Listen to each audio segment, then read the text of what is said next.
Former FBI Director James Comey was barely 2.5 minutes into his opening remarks when he first accused the president of lying, specifically about Mr. Trump's reasons for firing him. The administration then chose to defame me and, more importantly, the FBI by saying that the organization was in disarray, that it was poorly led, that the workforce had lost confidence in its leader.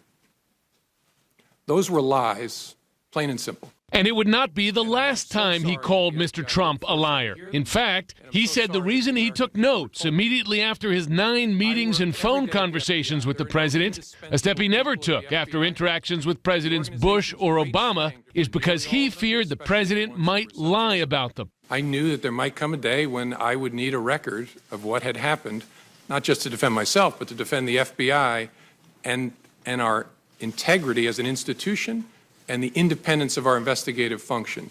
I was honestly concerned that he might lie about the nature of our meeting, and so I thought it really important to document. Raise your right hand. Comey made clear once and for all that President Trump was not personally under any open FBI investigation by the time he was fired in May. Was the president under investigation at the time of your dismissal on May 9th? No. However, he accused the president of what he called, quote, very disturbing, very concerning interference in the ongoing Russia investigation he was leading. He said definitively that he believed his firing was based directly on his handling of the Russia probe. There's no doubt that it's a fair judgment, it's my judgment, that I was fired because of the Russia investigation. I was fired in some way to change, or the endeavor was to change the way the Russia investigation was being conducted. And he said that when the president told him he hoped he would let the investigation into former National Security Advisor Michael Flynn go, Comey believed the president was ordering him to end the probe. I took it as a direction. I mean, this is the President of the United States, with me alone, saying, I hope this. I took it as, this is what he wants me to do. Now, I didn't obey that, but that's the way I took it.